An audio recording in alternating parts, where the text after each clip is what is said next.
না খায়, ইভেন পানিও যদি না খায়, শুধুমাত্র দুধ খেয়ে বছর পর বছর বেঁচে থাকতে পারবে। দুধে কার্বোহাইড্রেট, প্রোটিন, ফ্যাট, ক্যালসিয়াম সবকিছু থাকে। এখন ব্যাপার হচ্ছে এখানে অ্যামাউন্টে। নিউট্রিশন প্রয়োজনের তুলনায় কম হলেও সাইড ইফেক্ট হবে আপনার শরীরে, প্রয়োজনের তুলনায় বেশি হলেও সাইড ইফেক্ট হবে।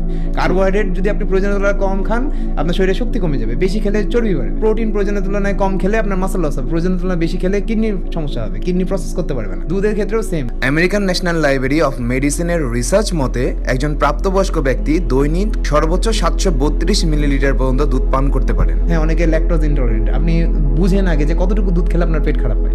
যদি অল্প খেয়ে কিছু না হয় তাহলে সমস্যা নাই, শর্টে হচ্ছে পুরো ফ্যাট থাকে, তো সেটাকে বাদ দিয়ে আপনি নর্মাল দুধটাও খেতে পারেন শর্টটাকে ছেঁকে নিয়ে। ইনফ্যাক্ট আপনি যদি ফিজিক্যাল অ্যাক্টিভিটি আপনার থাকে, সেক্ষেত্রে আপনি দুধের শর্ট খেয়েও আপনার কিচ্ছু হবে না। আমরা কি করি যে দুধটা তো ডিরেক্ট দুধ খাচ্ছি না, দুধকে আমরা কনডেন্স মিল্ক বানাচ্ছি, তারপরে আরো হাবি জাবি অনেক প্রসেস ফুড বানাচ্ছি। দুধকে যখন প্রসেস করে যে কোনো খাবার বানাবেন, তখন সেটা শরীরের জন্য ক্ষতিকর হবে। একটা মানুষ যদি অন্য কোনো খাবার না খায়, ইভেন পানিও যদি না খায়, শুধুমাত্র দুধ খেয়ে বছর পর বছর বেঁচে থাকতে পারবে। দুধে কার্বোহাইড্রেট, প্রোটিন, ফ্যাট, ক্যালসিয়াম সবকিছু থাকে। এখন